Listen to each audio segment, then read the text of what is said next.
Kita beralih ke informasi berikutnya. Pemirsa, Majelis Hakim Pengadilan Negeri Sleman memutuskan untuk tidak melanjutkan gugatan perdata terkait ijazah Presiden ke-7 Republik Indonesia Joko Widodo.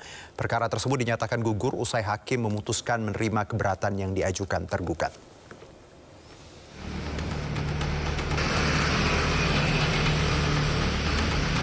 Majelis Hakim Pengadilan Negeri Sleman tidak melanjutkan sidang perkara gugatan perdata terkait keaslian ijazah Presiden ke-7 RI Joko Widodo. Dalam putusan selah yang digelar secara e-card atau elektronik, Majelis Hakim memutuskan menerima eksepsi kompetensi absolut dari pihak tergugat yakni Universitas Gadjah Mada. Majelis Hakim yang diketuai Cahyono juga memutuskan tidak berwenang mengadili perkara ijazah Jokowi karena masuk sengketa informasi publik. Atau lebih tepat diajukan ke Komisi Informasi Pusat atau Pengadilan Tata Usaha Negara. Putusan selah ini sekaligus menjadi putusan akhir dalam perkara gugatan perdata ijazah Jokowi yang diajukan advokat asal Makassar bernama Komarudin. Pada intinya, dalam putusan selah tersebut nomor 106 itu, bahwa Majelis Hakim setelah bermusyawarah menjatuhkan putusan selah menerima terhadap eksepsi kompetensi absolut. Ya, jadi intinya Pengadilan Negeri Sleman tidak punya kewenangan untuk menangani perkara nomor 106 pada 2020 ini.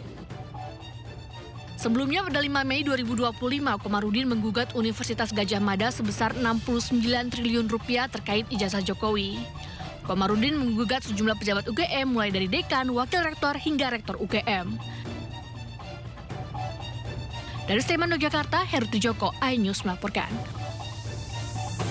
Pemerintah menyebut sejumlah game online termasuk Roblox berbahaya bagi anak-anak karena dinilai mengandung konten kekerasan. Pemerintah juga mengancam akan memblokir game Roblox jika terbukti banyak unsur kekerasan. Dan Anda, para orang tua, setuju atau tidak? Berikut informasinya.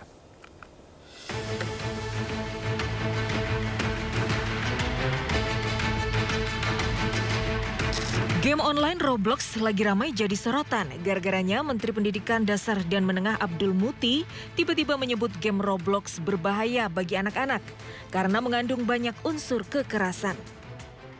Menurut Abdul Muti, anak-anak terutama usia dini belum memiliki tingkat intelektualitas untuk membedakan mana yang nyata dan mana yang rekayasa.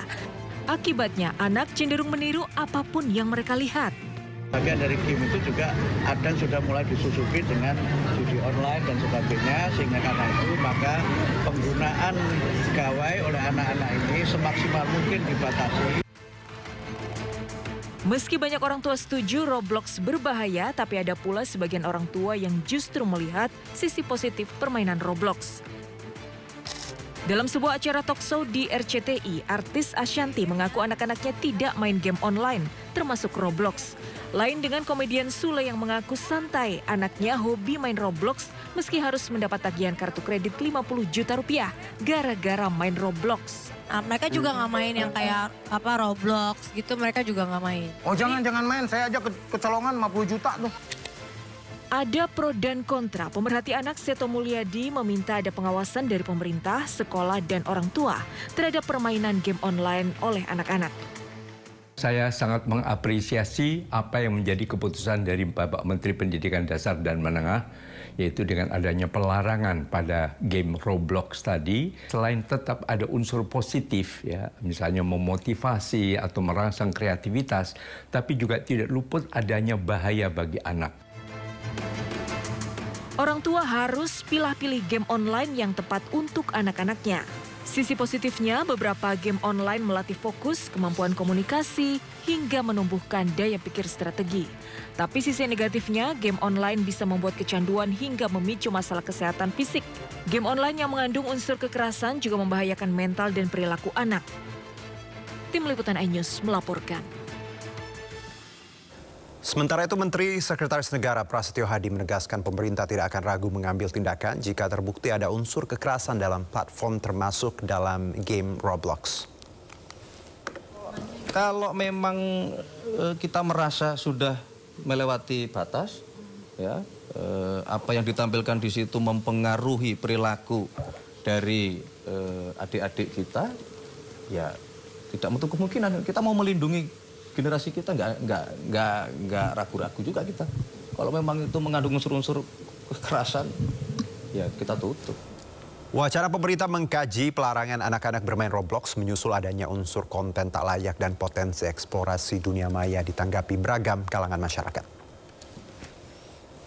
Punya state kayak setuju atau enggaknya, tapi tergantung juga sama kondisi anak-anak masing-masing gitu. Kalau dari Roblox sendiri kan memang di usia minimal penggunaan Roblox sendiri itu kan 12 tahun ya. Jadi mungkin dari situ juga Roblox udah mengira-ngira nih kira-kira gamenya itu patasnya di umur berapa gitu. Jadi kalau misalkan sekarang kan banyak fenomena anak-anak kan yang di bawah 12 tahun kan. Jadi kalau misalkan di bawah 12 tahun mungkin harus dengan pengawasan orang tua yang ketat terkait setuju atau tidaknya ya dari pemerintah bagi saya.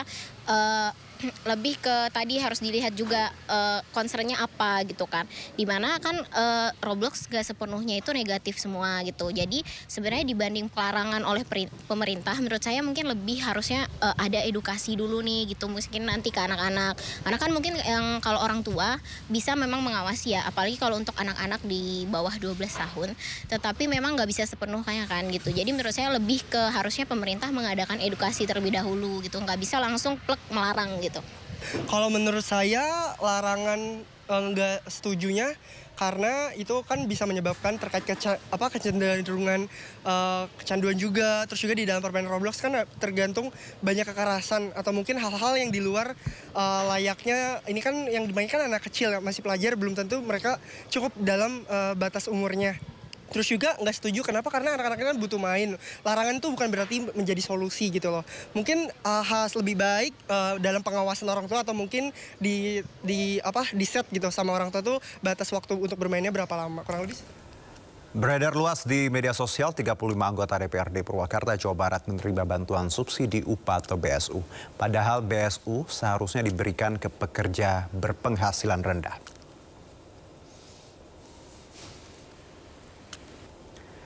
35 anggota DPRD terima BSU membuat geger warga Purwakarta, Jawa Barat. Temuan 35 anggota DPRD penerima BSU itu terungkap jelang pencairan BSU tahap pertama 3 Agustus lalu. Warga pun mengaku kecewa lantaran BSU sebesar 600.000 seharusnya diberikan ke pekerja berpenghasilan rendah. Namun justru anggota DPRD yang ada di daftar. Sekretaris DPRD Purwakarta Rudi Hartono membantah telah mengusulkan 35 anggota DPRD sebagai penerima BSU. Namun lantaran ke-35 nama itu terdata sebagai penerima upah di bawah UMR di database BPJS Ketenagakerjaan per April 2025. Atas temuan ini, data BPJS Ketenagakerjaan akan segera diupdate.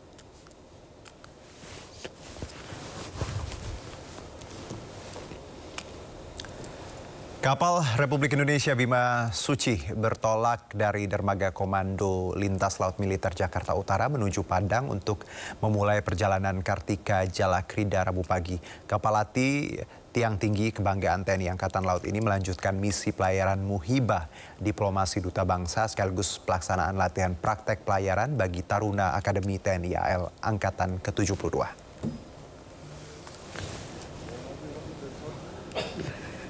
Sebanyak 97 taruna AAL didampingi oleh perwira pendamping dan kru KRI Bima Suci turut serta dalam pelayaran ini. KRI Bima Suci juga akan membawa para peserta ASEAN Plus Cadet Cell atau APCS 2025 yang berasal dari 20 negara sahabat terdiri dari 9 negara di ASEAN dan 11 negara mitra ASEAN. Selanjutnya para peserta APCS 2025 akan singgah dan melanjutkan kegiatannya di Penang. Pelayaran ini menjadi ajang strategis bagi para taruna untuk mengasah kemampuan profesional, memperluas wawasan kebangsaan, serta menjalin hubungan diplomatik melalui soft power maritime dengan negara-negara sahabat.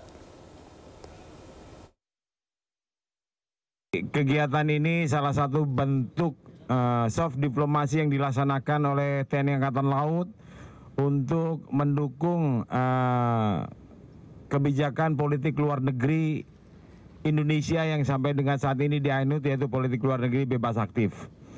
Dan kita ketahui bersama bahwa pada beberapa waktu yang lalu juga Bapak Presiden Republik Indonesia, Jenderal TNI Prabowo Subianto, Bapak Menteri Pertahanan, Panglima TNI sudah melaksanakan kunjungan persahabatan dengan sejumlah persahabat negara-negara sahabat di berbagai negara. Dan tentunya kegiatan ini juga salah satu untuk memperkuat kebijakan pemerintah